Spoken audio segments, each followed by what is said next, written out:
Last class में हम आपको शॉर्ट सर्किटिंग के बारे में बता चुके थे, होता क्या है शॉर्ट सर्किटिंग में। एनीवेज हमारे फ्यूज़ वगैरह मेल्ट हो जाते हैं। तब आगे बढ़ते हैं। Before we describe the wiring, हम अपने घर की वायरिंग को आगे पढ़ने से पहले हमें एक चीज़ को पता होना चाहिए कि हमारे घर में लाइव वायर और न्यूट्रल वायर के अलावा एक तीसरी वायर भी होती है जिसको बोलते हैं क्या हम, अर्थ वायर, जो कि हमारे घरों तक आती है। अर्थ वायर क्या होती है कि आपने एक मैं बता देता हूँ, उसका नाम होता है ई वायर। उसको कई बार हम ई से डिनोट करते हैं। और वो कैसे होती है, let me show you. First of all होता क्या है, ये हमारी अर्थ ये ऊपर क्या है, लाइटनिंग रॉड होती है छत पे। लाइटनिंग रॉड होती है। इस लाइटनिंग रॉड से एक ग्रीन कलर की वायर नीचे जाती है हमारी बिल्डिंग से टच होती हुई, और नीचे ये ग्राउंड की रॉड होती है, कॉपर की प्लेट होती है जो ज़मीन के अंदर होती है। अब क्या होता है, जब कुछ भी इलेक्ट्रिसिटी का अगर बाई चांस लाइटनिंग वगैरह होती है, लाइटनिंग तो समझते हैं ना, बिजली कड़कना, तो सारे का सारा लाइट्स कहाँ चली जाएगी, ये नीचे ग्राउंड में चली जाएगी, ताकि आपके घर के इक्विपमेंट्स को नुकसान ना पहुँचे। इसके अलावा अभी हम क्या करते हैं, हमारे कुछ इक्विपमेंट्स ऐसे होते हैं जो कि करंट लीक करते हैं। आपने देखा होगा जब कभी हमारी फ्रिज के जो मेटल वाला पार्ट बाहर दिखने लग जाता है तो उसका करंट हमें लगता है। होता क्यों है वो ऐसा, क्योंकि कई बारी हमारा अंदर की जो लाइव वायर है वो बॉडी से टच हो जाती है। लाइव वायर जब बॉडी से टच होगी और अगर आप उसे टच करेंगे तो आपको करंट लगेगा। ऐसे केस में क्या होता है, हम मशीन को अर्थिंग कर देते हैं। कैसे करते हैं, आई विल शो यू, अगर कहीं पे मिलता है तो पहले सबसे पहले तो देख लो कि लाइव वायर दिखती कैसी है। आपका सॉकेट, आपने देखा होगा सॉकेट में, ये वाला देखिए, ये सॉकेट में जो ये ऊपर वाला पॉइंट होता है, ये सबसे ऊपर बड़ा वाला पॉइंट, इसे बोलते हैं हम अर्थ वायर। ठीक है, इसको हमने कई बार देखा होगा, कुछ इक्विपमेंट्स में तो ये होता है, कुछ में नहीं होता। अगर किसी में हम सीधा लगा दें, सिर्फ फेज में और न्यूट्रल में अगर हम लगा दें खाली, तो हमें इसमें करंट लगेगा। अगर अर्थिंग ना दी हो और हमारी बॉडी में अगर किसी इक्विपमेंट में क्या हो जाए, करंट लीक होना शुरू हो जाए, तो हमें करंट लगेगा जब हमें फ्रिज का करंट लगता है। लेकिन अगर हमने 3 पिन वाला यूज़ किया हुआ है, कैसा, एक मोटी सी निब वाला और एक 2 पतली पतली निब्स वाला, हमने यानी तीनों में हमारा ये ट्रायंगल वाला सॉकेट फिट करा हुआ है। और याद रहे, खाली फिट करने से नहीं होगा, इसके पीछे अर्थ के वायर भी कनेक्टेड होनी चाहिए इस टर्मिनल से, जो मैंने दिखा रहा हूँ ना ग्रीन वाला, इससे अर्थ की वायर कनेक्टेड होनी चाहिए। अब अर्थ की वायर कैसे कनेक्टेड होती है, तो ये देखो ऐसे हम क्या करते हैं, let me show you. Suppose ये हमारे एक सेकेंड, ये क्लीन हो रही है वहाँ, लेट मी शो यू।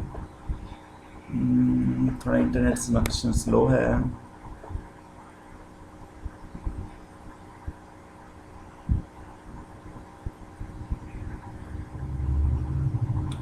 चलिए, एनीवेज ये थोड़ा इंटरनेट कनेक्शन स्लो है। इसमें देखिए क्या होता है कि हम क्या करते हैं, ये वाला घर में इलेक्ट्रिसिटी आ रही है, इसमें रेड वाली वायर हमारी फेज वायर कनेक्टेड होती है, ये ब्लैक वाली वायर न्यूट्रल वायर कनेक्टेड होती है हमारी मशीन से।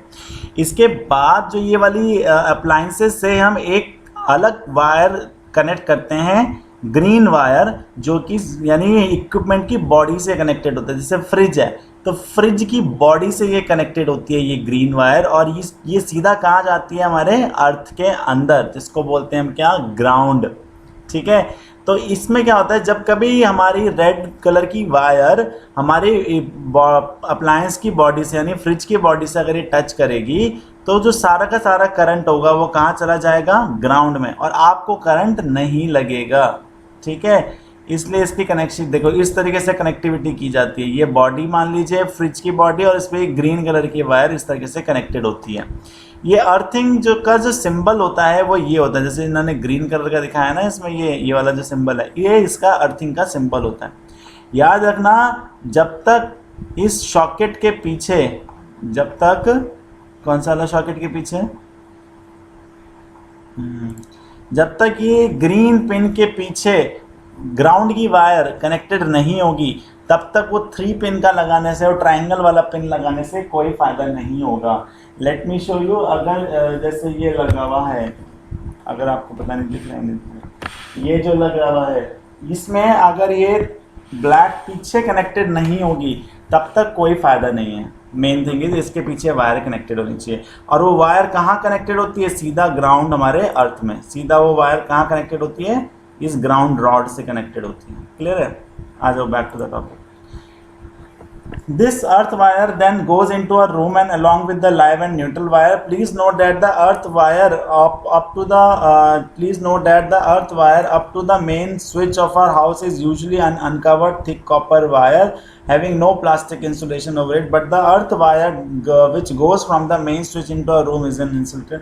Thus, in order to distinguish between the live, neutral and earth wire, the wire red, देखो जिस वायर के ऊपर रेड कलर की प्लास्टिक कवर्ड होगी उसे हम रेड वायर, उसे लाइव वायर बोलते हैं। जिसके ऊपर ब्लैक प्लास्टिक कवर्ड होती है उसे न्यूट्रल वायर बोलते हैं। और जिसके ऊपर ग्रीन कलर का इंसुलेशन होता है उसे हम क्या बोलते हैं? अर्थ वायर बोलते हैं। अब ये दिखाया भी था मैंने, ग्रीन कलर की वायर जो होती है, यानी ये वाली जो ग्रीन कलर की होती है वायर, इसे हम क्या बोलते हैं? अर्थ वायर बोलते हैं। क्लियर है? कुछ इक्विपमेंट्स ऐसे होते हैं जिनमें हम डबल कनेक्ट करते हैं अर्थ वायर। बाई चांस मान लो अगर ये वायर यहाँ से ब्रेक हो गई, ये वायर यहाँ से क्या हो गई? ब्रेक हो गई। अब ब्रेक होने की कंडीशन में क्या होगा? ब्रेक होने की कंडीशन में क्या होगा? हमारी बॉडी प्रॉपर ग्राउंड से कनेक्टेड नहीं है, तो ऐसे में क्या करते हैं? हम मल्टीपल अर्थिंग दे देते हैं। जैसे ये इक्विपमेंट होगा कोई, ये बहुत बड़ी खतरनाक मशीन होगी कोई, ठीक है, तो ऐसे में इन्होंने कितनी सारी देख सकते हो, 1 2 3 4 5 कितनी सारी इन्होंने कनेक्टिंग, मतलब एक वायर कट गई तो दूसरी वायर से ग्राउंड हो जाएगा करंट। क्लियर है? अगर तीसरी वायर कट गई तो चौथी वायर से कनेक्ट हो जाएगा। तो मतलब कहने का मतलब यह है गलती से भी गलती ना हो, मतलब बाई चांस ये वायर कट भी गई तो हमें हमारी सेफ्टी बनी रहनी चाहिए, ह्यूमन की सेफ्टी बनी रहनी चाहिए, अदरवाइज करंट लगेगा भयंकर वाला। Thus, in order to distinguish between the, तो खैर हो गया। Now 3 wire live, neutral and earth wire enter a room while where we have to use an electric bulb and 3 pin socket। हम 3 pin socket में से connect करते हैं तीनों वायर्स को। The main advantage of the parallel connection is that if one of the appliances, ये तो आपको पता ही है क्या फ़ायदा होता है अगर पैरेलल में कनेक्ट करने का, अगर एक आपका फ्यूज़ हो जाए तो बाकी चलता रहे। There is no effect on the other instrument. Another advantage आपको पैरेलल का ये भी पता है कि वोल्टेज सेम रहती है ना, पैरेलल में वोल्टेज सेम रहती है। इसके अलावा हमने ये भी पढ़ा था on the other hand if bulbs are connected then switches का ऑन ऑफ करना भी आसान होता है पैरेलल में, यानी एक ऐसा नहीं कि एक ऑन कर दिया तो बाकी भी ऑन होंगे, ऐसा आपको पता ही, एक ऑफ करोगे तो वही ऑफ होता है पैरेलल में कनेक्ट करने से।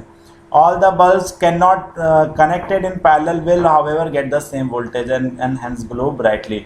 और इन्होंने इसमें ये भी बोला है कि जो पैरेलली कनेक्टेड होते हैं उनमें सेम वोल्टेज आती है और सेम लेवल से वो ग्लो करते हैं बल्ब, नहीं तो वो एक अगर सीरीज़ में होता तो एक तेज ग्लो करता, एक कम ग्लो करता।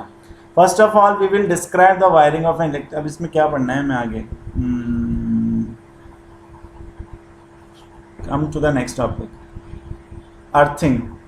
Sometimes or the other we have receive, कई बार हमें इलेक्ट्रिक शॉक लगता है, कभी आयरन से, कभी कूलर से, आपको लगता होगा हल्का हल्का करंट लगता है। वी विल नाउ डिस्कस, अब हम डिस्कस करेंगे कि ऐसा क्यों होता है और ऐसे किससे बचाया जा सकता है। इसको बचाने के लिए हम क्या करते हैं, इलेक्ट्रिक अप्लायंसेज जैसे कि आयरन, केटल, कूलर, इनमें 2 वायर कनेक्टेड होती है, लाइव वायर और न्यूट्रल वायर। कई बार क्या होता है कि इनका पेंट उतर जाने की वजह से, एक्सेसिव हीटिंग होने की वजह से इनके ऊपर से ये जो इंसुलेशन होता है आयरन का या प्लास्टिक का वो निकल जाता है। ऐसे केस में क्या होता है कि जो लाइव वायर होती है वो उस मशीन की बॉडी से टच हो जाती है। This naked live wire may touch the metal body of the electric appliance due to which the case becomes live and the high voltage of 220 volt। यानी कि ऐसे केस में क्या होता है, जब लाइव वायर किसी मेटल की बॉडी से कनेक्ट हो जाता है, सपोज आप कूलर है, कूलर की बॉडी मेटल है, उससे कनेक्ट हो जाएगा, अगर टच हो गई लाइव वायर, तो ऐसे में क्या होता है कि सारी की सारी वोल्टेज कहाँ आ जाती है, मेटल बॉडी में आ जाती है। और अगर आपने उसको बाई चांस टच कर दिया तो क्या होगा, उस केस में आपको करंट लगेगा। Due to this current flowing through our body, we, इस वजह से हमें क्या फील होता है, शॉक फील होता है। It has been found that we do not get an electric shock. अगर हम वुडन प्लैंक पे यानी लकड़ी पे अगर खड़े हुए हैं तो हमें शॉक नहीं लगेगा। ये इसलिए होता है, this is due to the fact that wood, क्योंकि वुड जो होता है इंसुलेटर का काम करता है। या हमने अगर शूज़ पहने हुए हैं तो ऐसे में हमारे शूज़ भी हमें प्रोटेक्ट करते हैं। गिव मी 1 सेकेंड, आगे बढ़ते हैं। To avoid the risk of an electric shock हम इलेक्ट्रिक शॉक से बचने के लिए हम क्या करते हैं, एक अर्थ वायर को कनेक्ट करते हैं। अर्थ वायर क्या करती है, अर्थ वायर हमें बेसिकली शॉक लगने से बचाती है। जितना भी वो हमारा 1 सेकेंड, जितना भी वोल्टेज हमारी मेटेलिक बॉडी में आती है वो सारी की सारी कहाँ चली जाती है, ग्राउंड में चली जाती है। ठीक है। In household circuit we have, household circuit में हमारे पास 3 वायर्स होती हैं। अब ऐसे में देखो ये क्या क्या है, ये मेटल की बॉडी है और मेटल की बॉडी से डॉटेड दिख रहा है आप लोग को, लेट मी शो यू, ये दिख रहा है डॉटेड पॉइंट। यहाँ पे अर्थ की वायर जो होती है ये हमारे आयरन की बॉडी से कनेक्टेड है। अब क्या होता है, ये P दिखा रहा है, P का मतलब क्या है, अर्थ वायर। ठीक है। अब जब कभी सपोज मान लो ये 2 वायर आ रही थी, लाइव वायर है, इसको मैं थोड़ा सा वैसे समझाता हूँ।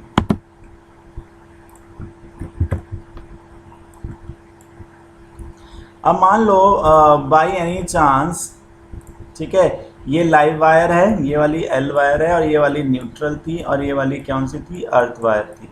अब बाई चांस मान लो कि ये अर्थ लाइव वायर हीट होने की वजह से मेल्ट हो गई यहाँ से, और ये किसको टच कर गई, ये टच कर दिया इस बॉडी को। अब इस बॉडी पे जो भी हाथ लगाएगा वो सारे में करंट आ जाएगा, सब जगह करंट महसूस होगा ऐसे में। अगर ये अर्थ वायर ना कनेक्टेड होती तो जो भी इंसान इसको टच करेगा यहाँ से, वो सारा का सारा करंट उसमें चला जाएगा, उस बॉडी में उस इंसान को लगेगा। इस कंडीशन को अवॉइड करने के लिए हम क्या करते हैं, पहले से ही अर्थ वायर कनेक्टेड होता है। अब क्या होता है, अगर कोई करंट इसमें आया भी तो वो सारा का सारा कहाँ चला जाएगा, इस वायर के थ्रू होता हुआ कहाँ चला जाएगा, ग्राउंड में।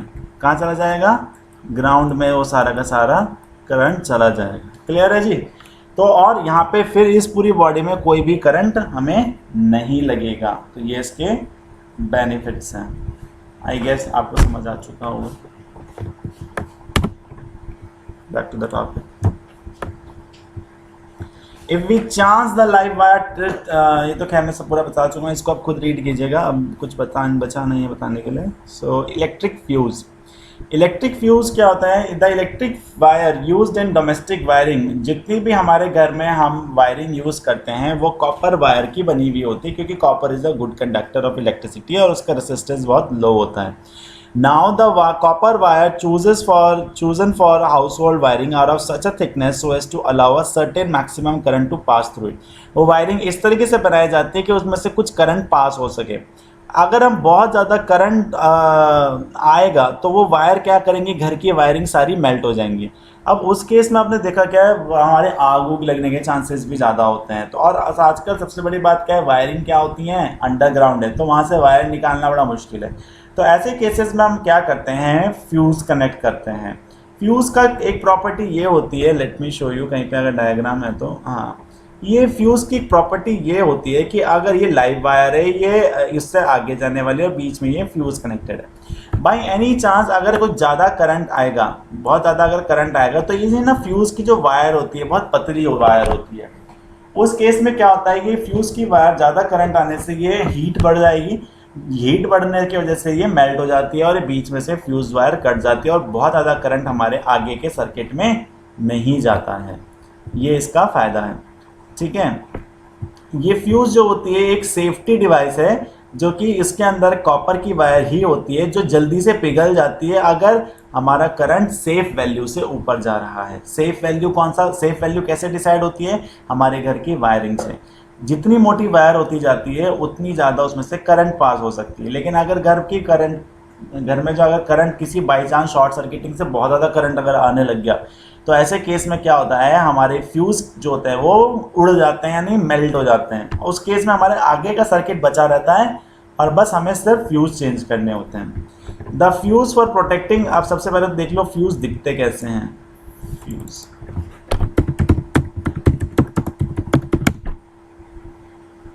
फ्यूज़ ऐसे दिखते हैं जी। ठीक है, ये फ्यूज़ होते थे, ये बहुत छोटे वाले फ्यूज़ होते हैं। इसके अलावा बड़े वाले फ्यूज़ जो पहले चलते थे चीनी मिट्टी के, इस तरीके से चलते थे। ठीक है जी, कुछ इस तरीके, ये भी छोटे मोटे फ्यूज़ हैं, ये भी फ्यूज़ होते हैं। अब आजकल इनकी जगह पे आने लग गए हैं ये MCB। इनकी खासियत क्या होती है, फ्यूज़ तो अगर एक बारी उड़ गया, वायर पिघल गई, देखो ये देख सकते हो ये वायर इसके अंदर होती है, अगर ये वायर पिघल गई तो दूसरा फ्यूज़ लगाना पड़ेगा, राइट। लेकिन इसमें क्या होती है कि अगर ज़्यादा करंट फ्लो करता है तो ये डाउन हो जाती है एमसीबी, फिर आप थोड़ी देर बाद इसको उठा सकते हो ऊपर, मतलब multiple times you can use it. ठीक है, चेंज करने की ज़रूरत नहीं पड़ती। Now the main fuse in the domestic wire, जो मेन फ्यूज़ लगते थे हमारे घर में वो फोर्सलेन के लगते थे। फोर्सलेन जो अभी अभी मैंने चीनी मिट्टी के दिखाए थे वो होते थे। ठीक है, दिस इज़ ये लाइव वायर में हमेशा कनेक्टेड होते हैं, मैं पहले ही बता चुका हूँ।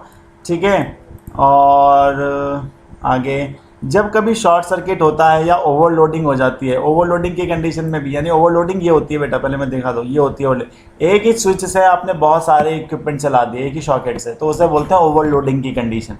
ओवरलोडिंग की कंडीशन में क्या भी होता है, हमारा करंट बहुत ज़्यादा आ जाता है, जिसकी वजह से हमारी फ्यूज़ की वायर हीट हो जाती है और वो मेल्ट हो जाती है। क्योंकि उनका वायर मेल्टिंग टेम्परेचर बहुत लो होता है तो वो सर्किट को ब्रेक कर देती हैं, इस तरीके से ब्रेक कर देती हैं सर्किट को और प्रोटेक्ट करती हैं। When the fuse wire break, electricity supply, आगे घर में इलेक्ट्रिसिटी की सप्लाई नहीं जाती है और हमारे इक्विपमेंट डैमेज नहीं होते हैं। We will now give some important point about the fuse wire to be used in. कुछ इंपॉर्टेंट पॉइंट है। सबसे पहले तो क्या है कि फ्यूज़ के अंदर जो वायर होती है वो बहुत ही क्या होती है, थिन होती है, ना कि थिक। बहुत पतली वायर यूज़ होती है ताकि वो जल्दी से मेल्ट हो जाए। अगर हम थिक वायर यूज़ करेंगे तो आगे का सर्किट सारा उड़ जाएगा, सारे इक्विपमेंट ख़राब हो जाएंगे, लेकिन वो वायर नहीं मेल्ट होने की। आगे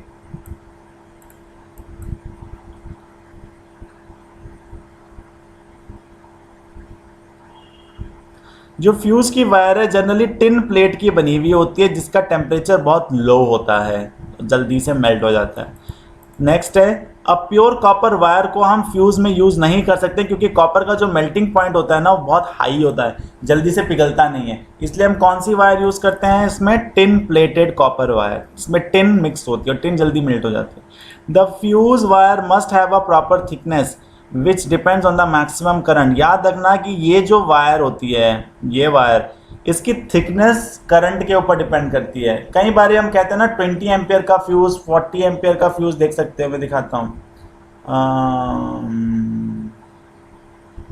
ये देखिए, ये बता रहा है कम रेट, ये जो वाला मोटा सा दिख रहा है, देख रहे हो, ये कितना करंट लिखा है इसके ऊपर, 500 एम्पियर। यानी जब करंट 500 एम्पियर तक चला जाएगा तब जाकर ये मेल्ट होंगे। लेकिन अगर मैं ये दिखाऊंगा ये वाले, तो ये सिर्फ 1 एम्पियर 2 एम्पियर में ही मेल्ट हो जाते हैं। ठीक है, यानी कि अगर हमें हाई रेटिंग का फ्यूज़ चाहिए, हाई रेटिंग हम चाहते हैं कि ज़्यादा करंट आने पे ही, मतलब इस करंट के बाद ही ये मेल्ट हो, तो हमें इसके अंदर की जो वायर होती है ना वो भी मोटी करनी पड़ती है।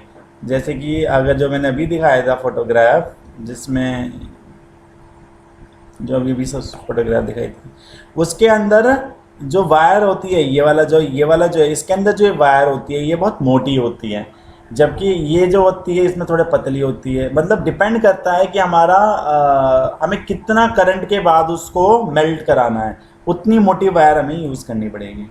क्लियर है? Coming back to the topic, हमारे फ्यूज़ जो होते हैं 1 ampere, 2 ampere, 3 ampere, 5 ampere, 10 ampere, 13 ampere, 15 ampere, ऐसे पता नहीं कितनी रेटिंग्स तक हमारे फ्यूज़ आते हैं। 500 एम्पियर तक का दिखा दिया मैंने आपको। क्लियर है जी? यानी कि अगर कोई फ्यूज़ कह रहा है कि वो 5 एम्पियर की वैल्यू है, यानी 5 एम्पियर आते ही वो मेल्ट हो जाएगा अगर 5 एम्पियर से ज़्यादा बढ़ता है तो। The fuse used in the power circuit, generally हमारे घर में जो फ्यूज़ यूज़ होता है जनरली 15 एम्पियर तक का यूज़ किया जाता है, इससे ज़्यादा फिर सही नहीं रहता। आजकल हम फ्यूज़ की जगह पे एमसीबी यूज़ करने लगे हैं। क्यों करने लगे हैं मैं उसका रीज़न बता चुका हूँ, एक बार इसको पढ़ लेना, कोई डाउट हो तो मुझसे डिस्कस कर लेना। क्लियर है? ये कुछ सैम्पल प्रॉब्लम्स हैं।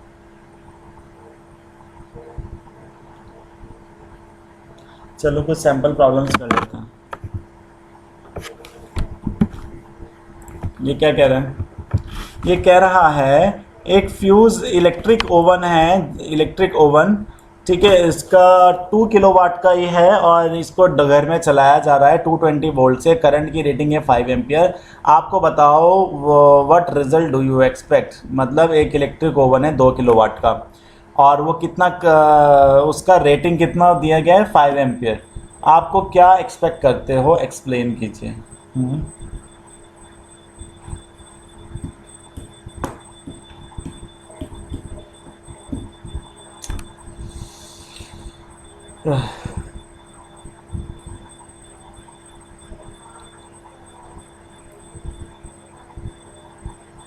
ठीक है जी, ये बहुत सिंपल क्वेश्चन है। ये कह रहा है कि फ्यूज़ जो लगाया हुआ है, फ्यूज़ लगाया हुआ है आपका 5 एम्पियर का, ठीक है। उससे उसके आगे घर में हीटर जो है वो कनेक्टेड है। पावर उसका कितना है, 2 किलोवाट यानी 2000 वाट, ठीक है। ये इसकी पावर है। अब वोल्टेज बोला गया है कितना है, 220 वोल्ट, ठीक है। अब सबसे पहले तो आपको बताना है कि क्या ये चलाना सेफ है या नहीं। तो क्या निकालना पड़ेगा, सबसे पहले तो आपको ये निकाल लो कि ये करंट कितना लेगा ये हीटर। तो पावर का फॉर्मूला क्या होता है, पावर का फॉर्मूला होता है P is equals to V into I, ठीक है। तो पावर कितनी है 2000 वॉट, वोल्टेज कितनी है 220 वोल्ट इंटू करंट, करंट आपको निकालना है, ठीक है, इंटू करंट। तो करंट कैसे निकलेगा, करंट निकालने के लिए आपको क्या करना पड़ेगा बेटा, आई इज इक्वल्स टू क्या हो जाएगा, आई को अकेला आई इज इक्वल्स टू क्या हो जाएगा 2000 डिवाइडेड बाई 220, यही करेंगे तो ये आंसर निकल के आएगा कितना 9 एम्पियर। यानी करंट यानी कि ये जो हीटर चलाएंगे इसको कितना करंट लेगा, ये 9 एम्पियर का करंट लेगा ये, ठीक, कितना करंट लेगा 9 एम्पियर। और हमारा फ्यूज़ कितने का था 5 एम्पियर, तो बताओ क्या होगा, फ्यूज़ उड़ जाएगा, फ्यूज़ उड़ जाएगा, राइट। सो ये चलाना इस पर सेफ नहीं है। क्लियर है जी question. Now coming to the next question. Next question क्या कहता है, एक सर्किट है, इसका फ्यूज़ है 5 एम्पियर का, what is the maximum number, आपको पूछ रहा है कितने 100 वाट के बल्ब इसमें हम लगा सकते हैं। तो सेम काम करते हैं, चलो सबसे पहले तो आ जाओ बैक टू द क्वेश्चन। ये कह रहा है कि घर के अंदर फ्यूज़ की कैपेसिटी है 5 एम्पियर की, ओके जी, 5 एम्पियर की फ्यूज़ की कैपेसिटी है। आपको पूछ रहा है कि कितने बल्ब इससे कनेक्ट कर सकते हो। तो देखो पावर दी गई है 100 वाट, पावर कितनी दी गई है 100 वाट, वोल्टेज कितनी दी गई है 220 वोल्ट हर बल्ब की। आप सबसे पहले करंट निकाल लो कि एक बल्ब करंट कितना लेगा, एक बल्ब कितना करंट लेगा। क्या फॉर्मूला होता है आई का, V बाई आर, नहीं V by P by V होता है। देखो अब मैं यहाँ से दिखा देता हूँ क्या फॉर्मूला होता है P का, P इज इक्वल्स टू क्या होता है V इंटू आई, यही होता है फॉर्मूला। तो हमें आई क्या होगा, आई हो जाएगा आई इज इक्वल्स टू क्या होगा P डिवाइडेड बाई V, और आई कितना निकल के आएगा, P कितनी है हमारी 100 वाट है ना, एक बल्ब के 100 वाट है तो 220 वोल्ट। आई कितना निकल के आएगा, आई निकल के आएगा कितना निकल के आएगा 100 डिवाइडेड बाई 220,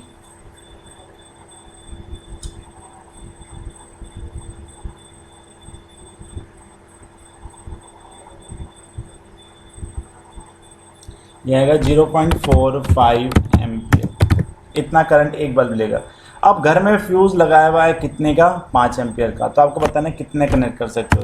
तो भाई एक बल्ब इतना ले रहा है, 5 एम्पियर तक कितने बल्ब लेंगे, तो बस कितना करना, नंबर ऑफ बल्ब का फॉर्मूला क्या हो जाएगा इज इक्वल्स टू क्या हो जाएगा 5 एम्पियर डिवाइडेड बाई 0. जो एक का है 0.45 एम्पियर, कितना आ जाएगा निकाल लो, 5 डिवाइडेड बाई 0.45, यह आ जाएगा 11 बल्ब हम इससे कनेक्ट कर सकते हैं, 11 बल्ब, 11 पॉइंट समथिंग आ रहा है, लेकिन हम ओवरऑल इसको राउंड ऑफ करेंगे तो 11 बल्ब हम कनेक्ट कर सकते हैं। कोई डाउट, बहुत सिंपल क्वेश्चन था, कोई डाउट है तो बताना।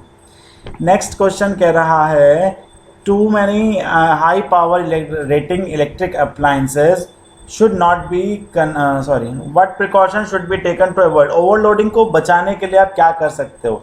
ओवरलोडिंग को बचाने के लिए आप सबसे पहले तो आप क्या करेंगे, बहुत सारे इक्विपमेंट को एक ही पॉइंट से ना कनेक्ट किया जाए। एक ही पॉइंट से कनेक्ट करने से होगा क्या, वो उड़ने के चांसेस ज़्यादा होते हैं।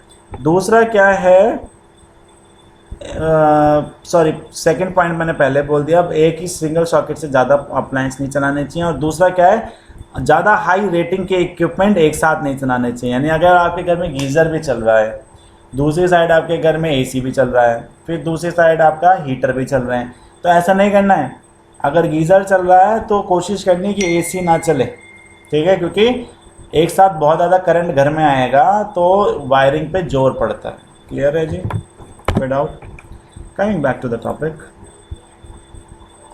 Name to safety measures. कुछ सेफ्टी मेजर बताओ डोमेस्टिक सर्किट का। पहले तो क्या है, घर में फ्यूज़ लगा के रखो, और दूसरा क्या है, अर्थिंग रखो, बॉडीज़ को, इक्विपमेंट्स को अर्थ करके रखो।